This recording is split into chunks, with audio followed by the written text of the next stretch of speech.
un día que vamos a prepararnos para ser auténticos y reales. Hoy es un tema interesante que vamos a analizar con la doctora Cristina Balinotti. Buenos días, doctora. Me encanta ese set. ¿Cómo se encuentran? Buenos días, doctores. El tema es el trastorno megalomanía, el complejo de grandeza. Esto es un fenómeno, esto es un trastorno. Vamos a aprender hoy con la doctora Cristina Balinotti cómo caemos en ese trastorno y cómo podemos salir de ese trastorno. Doctora. Sí, en efecto, hoy vamos a hablar justo de la megalomanía, que yo he subtitulado, y vemos la primera gráfica, he subtitulado Jugando a ser Dios. Megalomanía viene de dos raíces griegas, megalo, grande, y manía, que implica locura, frenesí.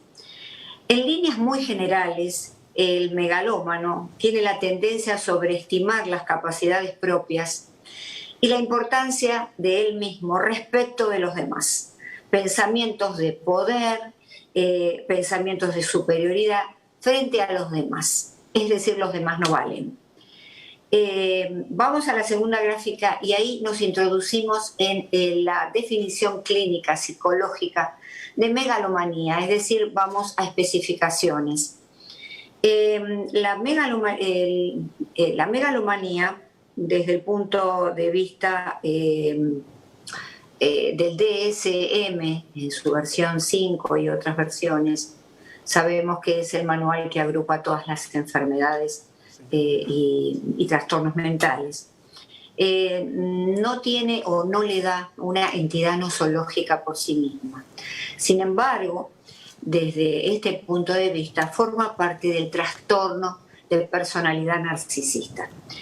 Vemos la torta hacia la izquierda, abajo, que hemos visto en otras dos oportunidades, cuando hablamos del trastorno límite y el histriónico, que pertenecen al grupo B de los trastornos, son tres grupos de los trastornos psicológicos. Y también está acá el narcisismo, el trastorno de personalidad narcisista. Ahora bien, tenemos que, antes de avanzar exactamente en la megalomanía, hacer un muy breve resumen de qué es el narcisismo.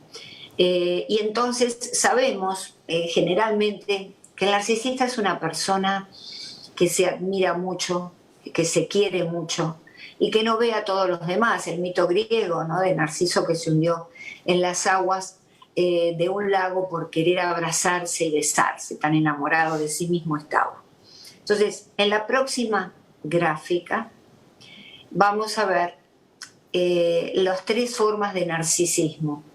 El normal, ¿cuál es el narcisismo normal?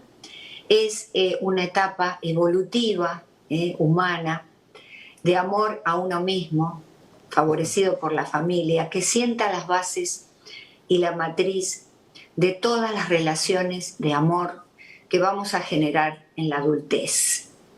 Tenemos el narcisismo patológico, y el patológico es un trastorno grave de personalidad del grupo B de los trastornos, con una muy baja autoestima y una imposibilidad marcada por sentir empatía, por amar a los demás, por relaciones de consideración hacia los otros. Y acá viene el maligno, el tercero, que es el más importante de todos porque es el más grave, que fue descubierto y descrito por Otto Krenberg. El maligno, además de tener las características del patológico, lo que tiene es que hay una gran ira, una gran cólera, tendencias antisociales, tendencias sádicas, tendencias suicidas, mitomanía, una gran impulsividad. Los impulsos no los puede controlar y son muy graves debido a sus ataques de ira y de cólera. Y además una gran intolerancia marcada a la frustración. Entonces, luego de este resumen nos vamos a la próxima gráfica y vemos la megalomanía como síntoma cardinal, importante del trastorno de personalidad. Narcisista tiene dos presentaciones. trastorno de la personalidad megalomaníaca, que bueno, eso es tratable en terapia. El paciente puede de pronto trabajar sus tendencias egocentradas y superarlo. Y es un trastorno que nace en la infancia, muy probablemente por padres sobreprotectores que le dijeron que él era un dios, un príncipe de la creación. Hay muchos padres sobreprotectores así. O un padre abandónico, padres abandónicos, padres negligentes. Y entonces este trastorno surge como una defensa, como una manera de tener poder frente a los demás, un poder que no tuvo en su infancia frente a los padres que lo desestimaron. Y la segunda presentación es el trastorno delirante megalomaníaco. Acá es muy grave porque estamos en la psicosis y hay un delirio. Y entonces vamos a la próxima gráfica y vemos qué es un delirio, como un repaso rápido. Es una creencia falsa e irracional que se vive con una profunda convicción, a pesar de que la evidencia demuestra lo contrario. Persiste en el tiempo, sin otros síntomas psicóticos, quiere decir sin alucinaciones, que es el segundo importante síntoma de la psicosis. Es egosintónico, ¿qué quiere decir? Que está de acuerdo con el ego de la persona. Para la persona no lo vive como un síntoma, como una preocupación, no va a buscar ayuda. Se siente muy bien porque está convencido de esa realidad que ha creado en su mente. Y entonces hay varios delirios. Está el erotomaníaco, la persona esta de la oficina está muy enamorada de mí, por lo tanto nos vamos a casar. Delirio persecutorio, creo que alguien me está persiguiendo y entonces vivo escondiéndome con preocupación. Delirio de grandeza, que corresponde a este delirio de la megalomanía. Delirio celotípico, a pesar de que la esposa o el esposo están todo el día en la casa, están convencidos sus parejas que hay una infidelidad y llegan a veces a situaciones de mucha violencia. Y el delirio mixto, que va entre la posición hipoactiva e hiperactiva, en donde la persona está muy activa o está deprimida. Entonces, los síntomas de ambas presentaciones en la próxima gráfica, de ambas presentaciones de trastorno megalomaníaco de la personalidad y trastorno delirante de la personalidad. Sobre el telón de fondo de tres famosos megalomaníacos como Julio César, Napoleón, Hitler, ponemos entonces los síntomas. Exageración de las capacidades propias. Necesidad de poder, el síntoma medular, necesitan recuperar el poder. Identidad gloriosa, yo vengo a salvar al mundo. La habilidad emocional son muy difíciles de tratar porque justamente en un momento están bien, al otro mal. Irritabilidad, también es difícil tratarlos por esto. Excentricismo, ya sea en el hablar, en el vestir, en las conductas. Omnipotencia, todo lo pueden, son como dioses. Agresividad, ¿verdad? Se juzgan perfectos, tienen delirios de referencia. ¿Qué es esto? Todas las personas en torno a mí, todo lo que está sucediendo tiene que ver conmigo. Hay alguna manera, está referido a mí. Hay también mesianismo, que es una de los importantes marcas de este trastorno, el mesianismo, el que se cree Dios que viene a salvar al mundo, pero realmente se cree un enviado de Dios. Y ahí estamos en la psicosis. No necesitan amigos, sino solo seguidores, admiradores. Y por supuesto son muy arrogantes. En la próxima gráfica seguimos con tres importantes famosos megalómanos, Mao Zedong o Mao Zedong, Stalin y Alejandro Magno. Y vemos allí la prevalencia, el 3% de la población, entre ambas presentaciones con delirio y solo trastorno, de la población mundial lo tienen. Es elevado. Se cree que hay más, porque como esto es egosintónico, la persona no siente nada en cuanto a que está muy bien con esa personalidad, no acuden a la consulta. Las causas, siempre hay una causa genética, abuso físico o sexual en la infancia, negligencia, abandono infantil o sobreprotección. Esto lo hablamos anteriormente.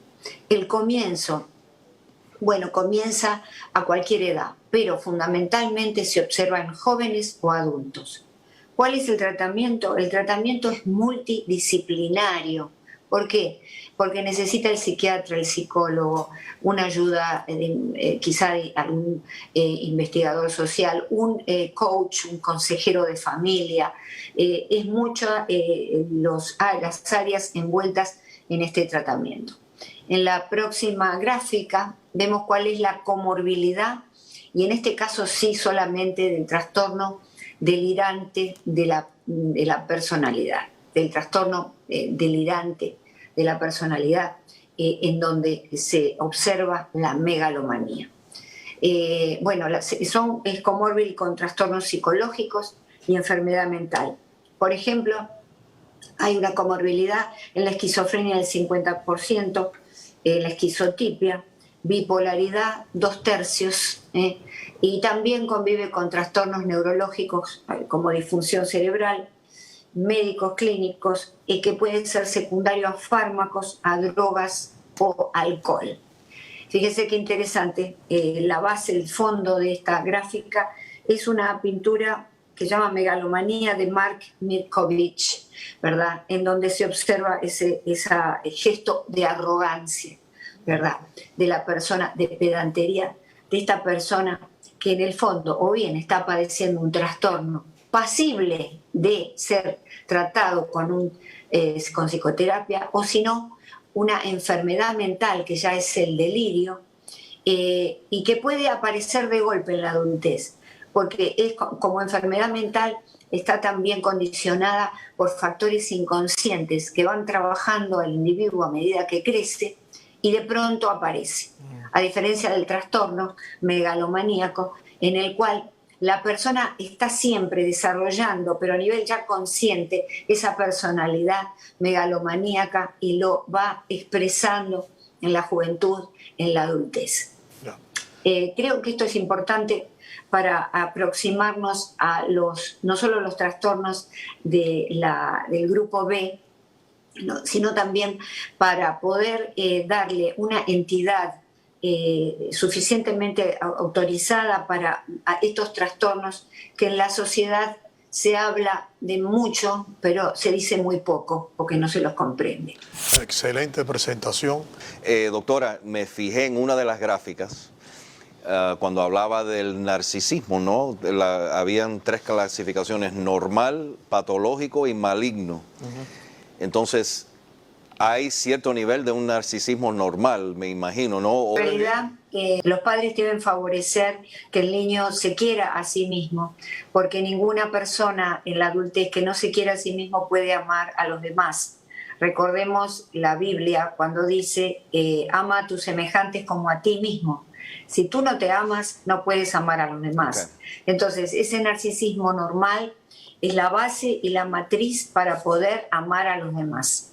Si es un niño rechazado, un niño subestimado, golpeado, va a aprender a no amarse a sí mismo y por lo tanto no va a amar a los miembros de la sociedad con los que tendrá que convivir. La misma gráfica y la otra, megalomanía, implicaba también apoderarse, ¿no? La persona, número uno, tener una superestimación de los talentos de uno mismo, sí. Pensar que personas alrededor son inferiores, ¿no, doctora? Claro, exactamente. El narcisista cree que él es el mejor y es superior a los demás, no tiene amigos, tiene un séquito de admiradores, no se le puede contradecir porque en muchos casos se vuelve agresivo, él siempre tiene la razón, de modo que en la familia hace estragos. Los invito a ver el video de padres narcisistas, el maltrato silencioso. recordando que la megalomanía es el síntoma cardinal del narcisismo. Entonces allí los estragos que hace en la familia, porque transforma a los hijos en lo que quieren, son objetos, son instrumentos.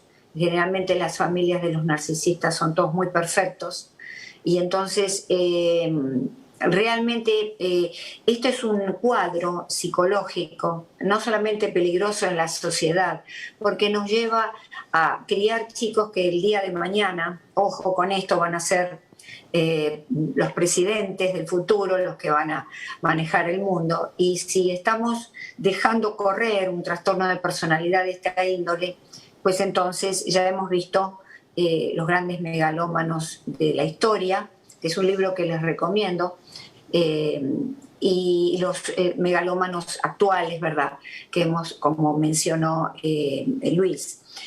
Por ejemplo, en la familia, además de criarlos con amor y un apego seguro, es importante tener en cuenta de no crearles la sensación de que son individuos superiores, que tienen una inteligencia superior, que están ellos por encima inclusive de los propios hermanos. Hay padres que prefieren a un hijo y entonces lo colocan en un pedestal.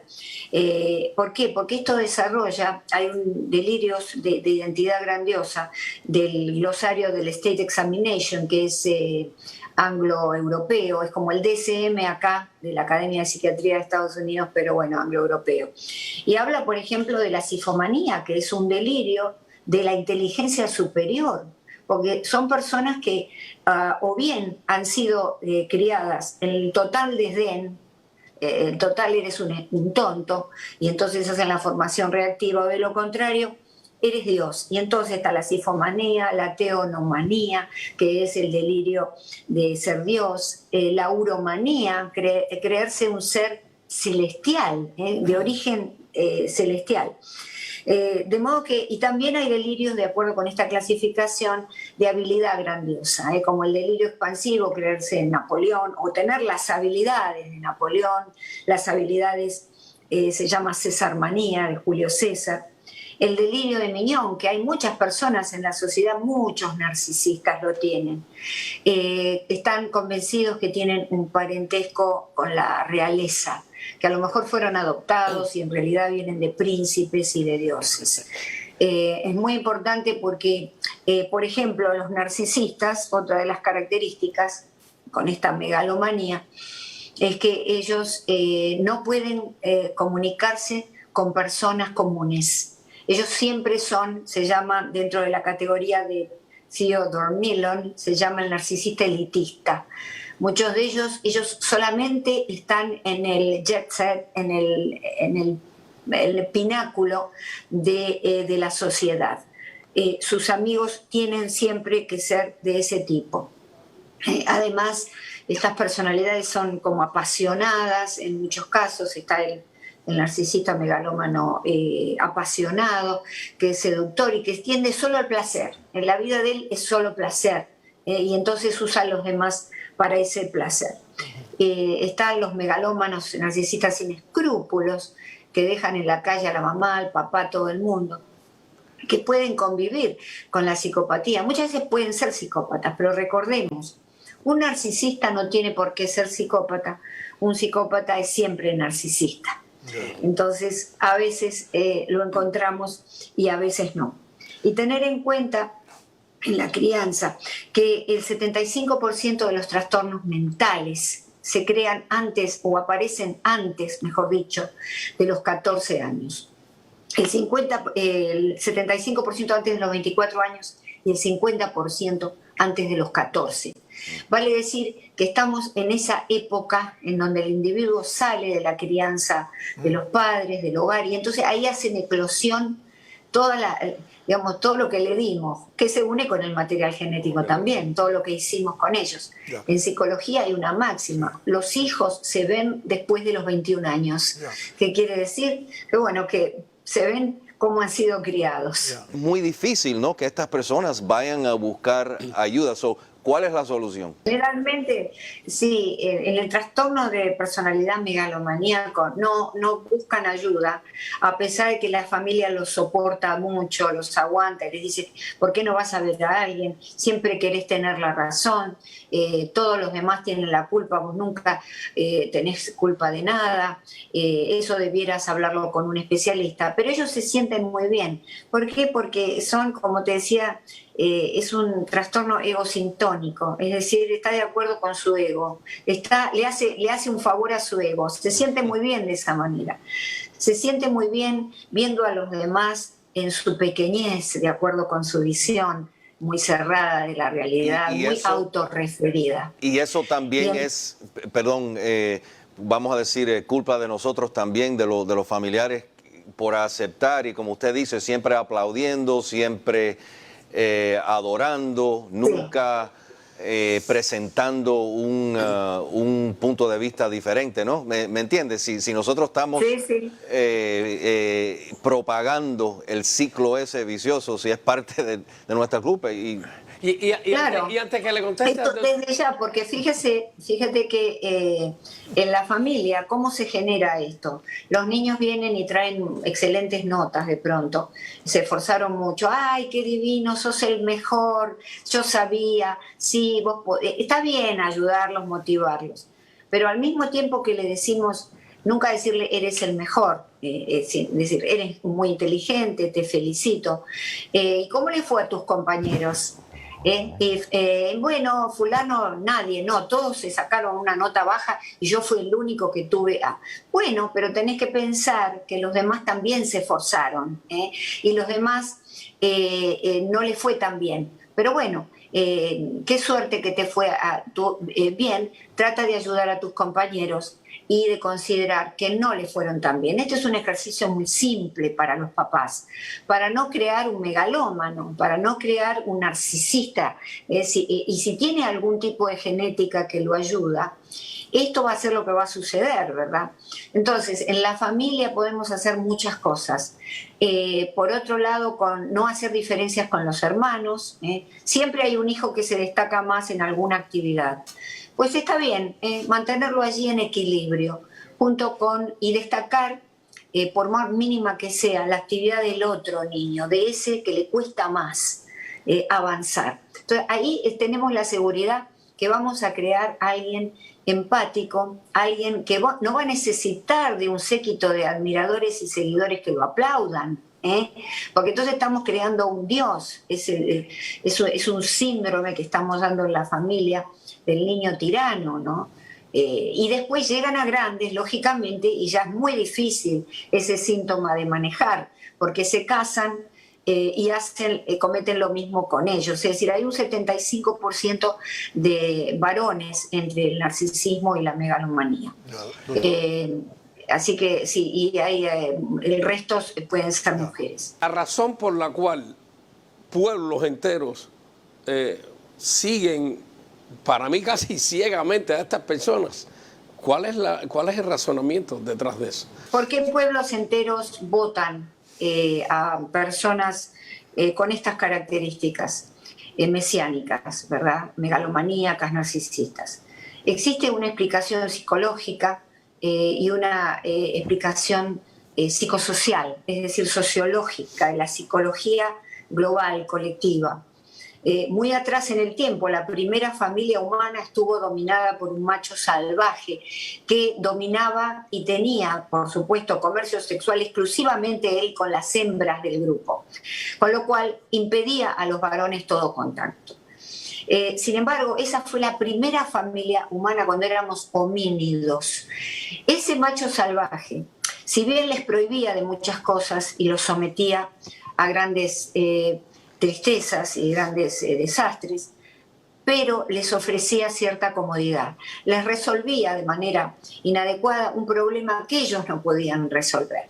En el ADN humano está esa horda, que se llamó horda así, la primera agrupación pequeña humana, y esto fue analizado por Darwin y por Freud desde distintos caminos interpretativos.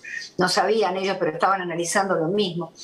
Está en el ADN humano y entonces nos va a llevar, sobre todo, a grupos de personas que se reúnen porque tienen características vulnerables, porque necesitan a papá, es decir, es el papá de aquellos tiempos que venía e imponía su voluntad y decía, yo les voy a solucionar este problema. Ahora tienen que aguantar todo lo que voy a hacer, pero el problema se lo soluciono. Y la gente se deja llevar, y entonces estos grupos vulnerables, lamentablemente, por más contestatarios que sean o agresivos que parezcan, son personas que no tienen capacidades para poder, como señalaba el doctor Llamo, tomar propia decisión, analizar. El poder del análisis es sumamente importante. El pensamiento crítico, eso es lo que no abunda y lo que yo en una Universidad de la Familia ahora sí intento desarrollar en los padres, para que desarrollen en los hijos, aprender a analizar las situaciones y a las personas. Seguimos siendo tribales otra vez. Nos unimos a Claro. lo que a mí me gusta y entonces yo hago mi análisis en base a eso. Todos nos dejamos llevar de alguna manera u otra dependiendo de lo que pensamos y de lo que nosotros queremos que es lo adecuado y lo correcto.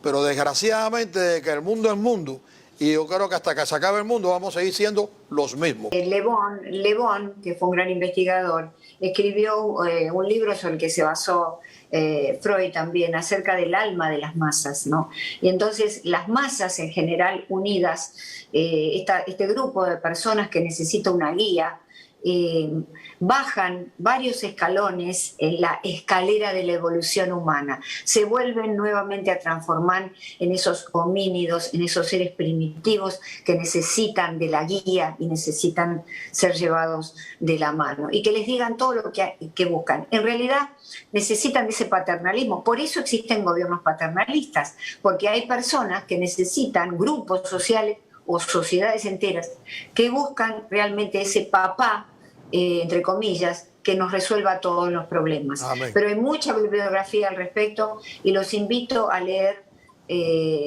a Freud y a Le Bon. Porque sí, todas esas personas tienen una historia tremenda y una enseñanza increíble. Pero hoy en día la dinámica es un poco diferente a la que ellos vivieron en aquel entonces. Yo creo que el ser humano es exactamente igual que era en la Grecia antigua. ¿Por qué? Porque tiene las mismas necesidades de reconocimiento, necesidades de amor, necesidades de ser estimado por la sociedad. Es decir, el hombre en la base, en el corazón, en lo cardinal, sigue siendo el mismo. Y por eso, investigadores recientes como investigadores del pasado, tú vas a encontrar que arriban a la misma conclusión. Y la conclusión es que y por eso se reiteran y se repiten los mismos errores a nivel sociales, ¿verdad? A nivel de los gobiernos y a nivel personal. Quizás por Pero eso estamos viendo si los estamos en desastres. conocimiento de eso, vamos a estar mejor equipados, si es que el conocimiento es poder y sin duda lo es, vamos a estar mejor equipados para enfrentar eso. Doctora. Sí, quería contestar una pregunta que me llegó de una amiga acerca de los delirios. Los delirios no solamente se dan en la enfermedad mental, sino que puede haber demencia, edad avanzada, hospitalizaciones prolongadas, alcohol, drogas, sobre todo las hospitalizaciones en cuidados intensivos. Las altas dosis de opioides pueden llevar al delirio, enfermedad grave. Es decir que son muchas las causas. No podemos, esto sería el diagnóstico diferencial. Cuando una persona llega con un delirio, ¿verdad? No es exactamente porque está padeciendo algún tipo de trastorno de personalidad. Doctora, le agradezco muchísimo, de verdad. Sí, gracias, doctora. Porque siempre tiene la respuesta para cualquier pregunta que sea, aunque sea complicada. Muchas gracias, doctora. Gracias, doctor. Bueno, gracias. Un abrazo para ustedes.